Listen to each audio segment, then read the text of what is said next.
आज है 13 जुलाई 2023 दिन गुरुवार। Welcome back to clean news UP. चलिए देखते हैं उत्तर प्रदेश की 25 फटाफट बड़ी खबरों को। 22 जुलाई को यूपी में एक साथ लगेंगे 35 करोड़ पौधे।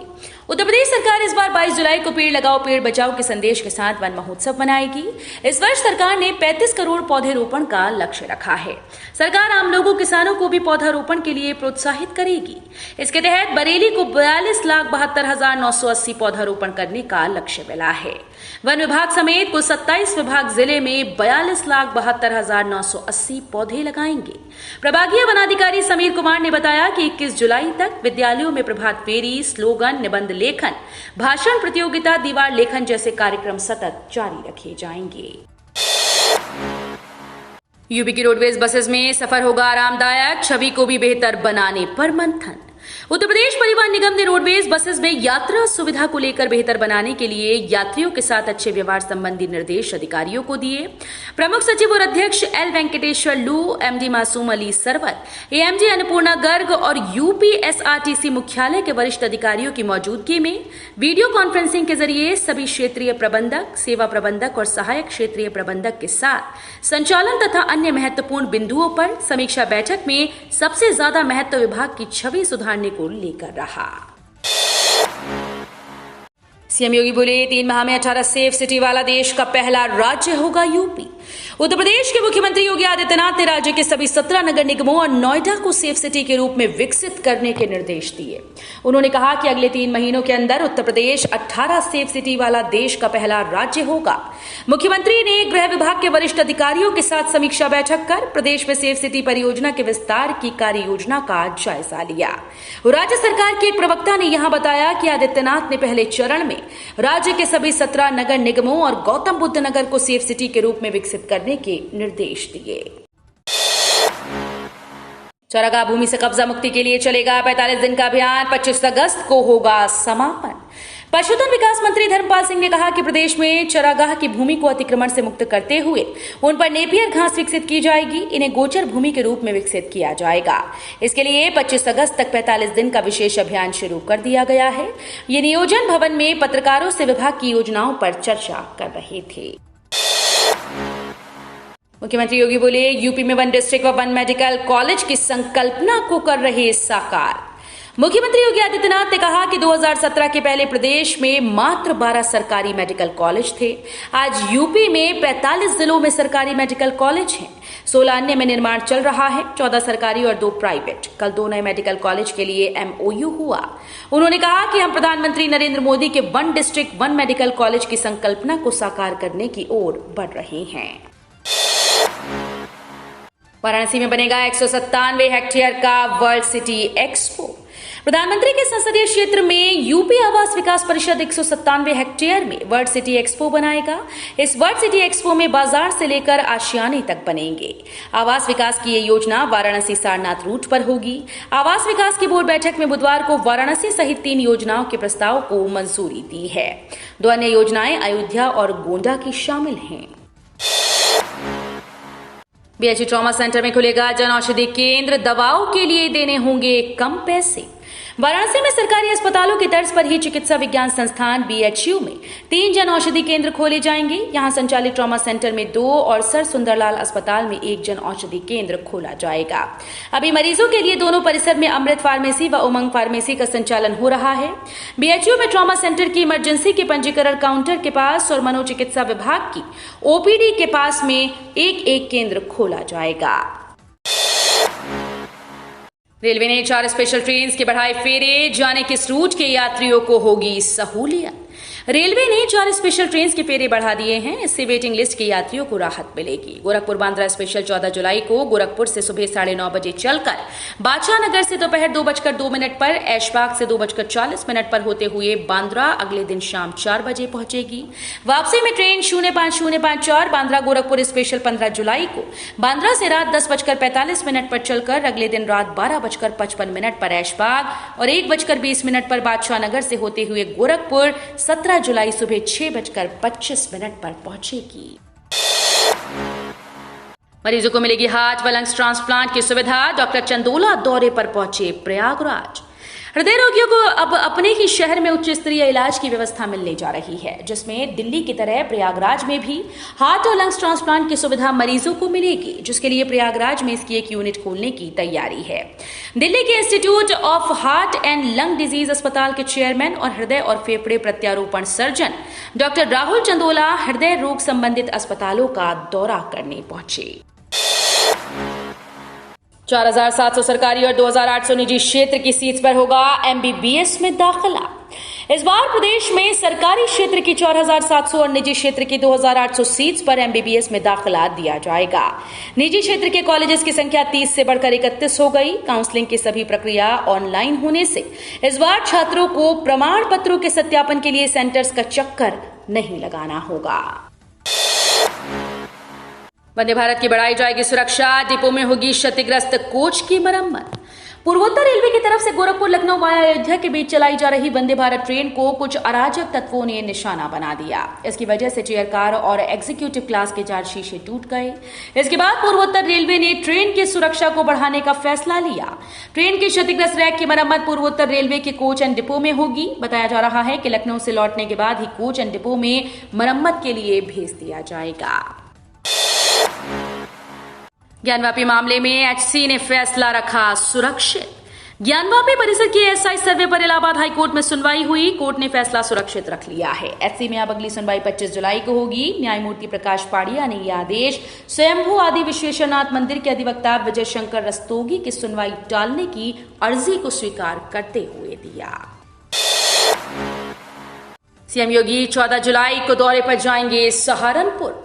मुख्यमंत्री योगी आदित्यनाथ 14 जुलाई को सहारनपुर दौरे पर जाएंगे। वो वहां बाढ़ से ग्रस्त क्षेत्रों का दौरा करेंगे। बारिश की वजह से राज्य के कई जिलों में बाढ़ जैसे हालात बने हुए हैं, जिसकी वजह से लोगों को समस्याओं का सामना करना पड़ रहा है। हालांकि प्रशासन अलर्ट है, जगह जगह राहत बचाव टीम्स हैं। सीएम सहारनपुर का दौरा करने के बाद पीड़ित परिवारों के लिए घोषणा कर सकते हैं। नर्सिंग और पैरामेडिकल संस्थानों की रेटिंग कराने वाला देश का पहला राज्य बना यूपी। यूपी नर्सिंग और पैरामेडिकल संस्थानों की रेटिंग कराने वाला देश का पहला राज्य बन गया। मुख्यमंत्री योगी आदित्यनाथ ने शामली और मऊ जिले में पीपीपी मोड पर मेडिकल कॉलेज स्थापना के लिए अनुबंध किए। वहीं मिशन निरामया के अंतर्गत प्रदेश के सभी नर्सिंग और पैरामेडिकल संस्थानों की रेटिंग जारी की गई। यही नहीं, नर्सिंग व पैरामेडिकल संस्थानों की गुणवत्ता सुधार के लिए अपनाई गई मेंटोर मेंटी प्रक्रिया के तहत 8 नए संस्थानों को मेंटोर का प्रमाण पत्र दिया गया। लखनऊ में बनेंगे 3 ओवरब्रिज और 1 फ्लाईओवर। 15 लाख की आबादी को मिलेगा ट्रैफिक जाम से राहत। लखनऊ के हरौनी भरवारा और केसरी खेड़ा रेलवे क्रॉसिंग पर ओवरब्रिज निर्माण का रास्ता साफ हो गया है।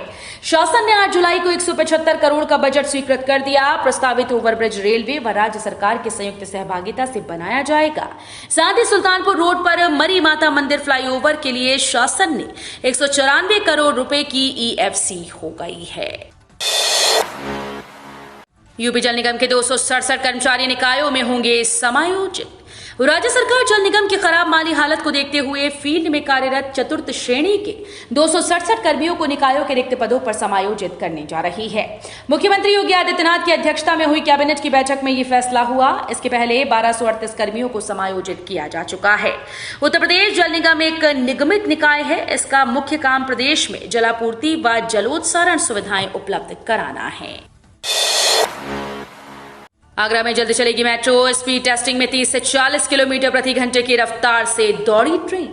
उत्तर प्रदेश के आगरा में मेट्रो ट्रेन का सफल ट्रायल किया गया। 3 किलोमीटर के ट्रैक पर मेट्रो ट्रेन 10 सदस्यीय टीम को लेकर 30 से 40 किलोमीटर प्रति घंटे की रफ्तार से दौड़ी। मेट्रो ट्रेन के ट्रैक पर पहली बड़ी परफॉर्मेंस देखकर मेट्रो की टीम बेहद खुश नजर आई। अब वो दिन ज्यादा दूर नहीं जब आगरा के लोग मेट्रो ट्रेन के सफर का आनंद उठा सकेंगे। सीएम योगी ने दिए सभी थानों में सीसीटीवी लगाने के निर्देश। कहा, महिलाओं बुजुर्गों की समस्याएं सुनी जाएं। उत्तर प्रदेश के मुख्यमंत्री योगी आदित्यनाथ ने अपने सरकारी आवास पर बैठक की। इस बैठक में उन्होंने सेफ सिटी परियोजना के कार्यों की समीक्षा की व इसके विस्तार की कार्य योजना का अवलोकन। इस अवसर पर सीएम योगी ने नगर निगम मुख्यालय वाले सभी शहरों और जनपद गौतम बुद्ध नगर मुख्यालय को सेफ सिटी के रूप में विकसित करने के निर्देश दिए। तो वहीं पुलिस थाने की कार्यप्रणाली में भी बदलाव के आदेश दिए। सीएम योगी ने कहा कि लोगों की परेशानियों को सुना जाए और उनका समाधान किया जाए। बड़ौद के बजाय अब मेरठ में होगी अग्निवीर भर्ती रैली, जिलों के युवा दिखाएंगे दमखम। 3 साल की प्रतीक्षा के बाद इस बार भी युवाओं को सेना की अग्निपथ योजना के तहत अग्निवीर भर्ती के लिए गृह क्षेत्र नहीं मिल रहा। इस वर्ष ये भर्ती रैली बड़ौद की बजाय मेरठ में होगी। अब युवाओं को अपने गृह जनपद को छोड़कर दूसरे जनपद में जाना पड़ेगा। यहाँ पर वर्ष 2016 और 19 में भर्ती प्रक्रिया हो चुकी है। 3 साल से यहाँ कोई भर्ती प्रक्रिया नहीं हुई। बारिश के बाद आंखों में इन्फेक्शन का खतरा बढ़ा। बरसात के बाद अब आंखों के इन्फेक्शन के मरीज धीरे धीरे बढ़ने लगे हैं। इन दिनों कानपुर मेडिकल कॉलेज में आंखों की समस्या वाले मरीज ज्यादा देखे जा रहे हैं। अचानक से मरीजों की वृद्धि हुई। पिछले 3 दिनों के अंदर काफी मरीज आ चुके हैं। चिकित्सकों की माने तो इस समय 15% मरीजों की आंखों में इन्फेक्शन की शिकायत आ रही है। इफेक्टिव कंजक्टिवाइटिस और एलर्जी कंजक्टिवाइटिस 2 प्रकार के इन्फेक्शन इन दिनों मरीजों की आंखों में देखने को मिल रहे हैं। ज्योति मौर्य मामले में पति आलोक ने बच्चों से मिलने की लगाई गुहार। एसडीएम ज्योति मौर्य के पति आलोक मौर्य ने अपने बच्चों से मिलने की गुहार लगाई। उन्होंने मीडिया से बात करते हुए कहा कि वो चाहते हैं कि दोनों बेटियां उनके पास रहें।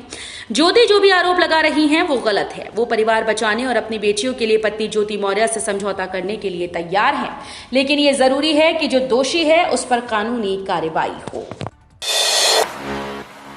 आसमानी खतरे से बचाएगी दामिनी, 20 किलोमीटर के दायरे में बताएगी कहां गिरेगी बिजली। बरसात के मौसम में बिजली की चपेट में आने से लोगों की जान चली जाती है, लेकिन प्रशासन ने दामिनी और सचेत ऐप तैयार कराया है जो 20 किलोमीटर के दायरे में ये बता देगा कि बिजली आपके आसपास कहां गिरने वाली है। मोबाइल पर संदेश भी आएगा और मौसम के मिजाज की भी जानकारी मिलेगी। इससे खुद को सुरक्षित किया जा सकता है।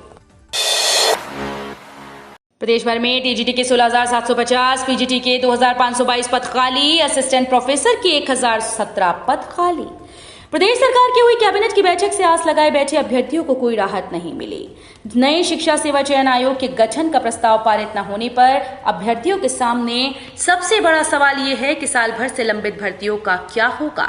पिछले दिनों माध्यमिक शिक्षा मंत्री गुलाब देवी ने विधानसभा में एक प्रश्न के जवाब में कहा था कि प्रदेश के अशासकीय सहायता प्राप्त माध्यमिक विद्यालयों में सहायक अध्यापक के 71,684 पद स्वीकृत हैं, जिसमें से 16,750 पद रिक्त पड़े हैं। अब राशन कार्ड धारकों को 10 केजी ज्यादा मिलेगा राशन, सरकार ने जारी किया आदेश। केंद्र सरकार के साथ ही कई राज्य सरकारों के द्वारा जनता के लिए फ्री राशन की योजना चलाई जा रही है। अगर आपके पास भी राशन कार्ड है तो आप सरकार के द्वारा चलाई जा रही इस योजना का फायदा ले सकते हैं, लेकिन अब राशन कार्ड धारकों को सरकार की तरफ से 10 किलो अधिक राशन मुफ्त दिया जाएगा। कांवड़ के लिए बंद करा दी मीट की दुकानें, सड़क पर नमाज पढ़ो तो एफआईआर, भड़के असदुद्दीन ओवैसी। उत्तर प्रदेश के कई जिलों में कांवड़ यात्रा के चलते मीट की दुकानें बंद कराए जाने पर एआईएमआईएम के नेता असदुद्दीन ओवैसी ने भाजपा सरकार पर हमला बोला है। उन्होंने इस मामले को समान नागरिक संहिता से जोड़ा। ओवैसी ने ट्वीट कर कहा कि कांवड़ यात्रा में गोश्त की दुकानें ही बंद करा दी। धार्मिक भावनाओं के नाम पर रोजगार छीनना शर्मनाक है। सड़क पर नमाज पढ़ो तो एफआईआर हो जाती है। क्या एक देश में 2 कानून नहीं? ओवैसी ने ट्वीट किया कि सड़क पर नमाज अदा करो तो एफआईआर होती है, लेकिन कांवड़ यात्रा के लिए गोश्त की दुकानें ढकाकर बंद करवा दी जा रही हैं। तो ये थी आज की 25 फटाफट बड़ी खबरें। अगर आपको न्यूज पसंद आई हो तो वीडियो को लाइक और शेयर जरूर करें। धन्यवाद।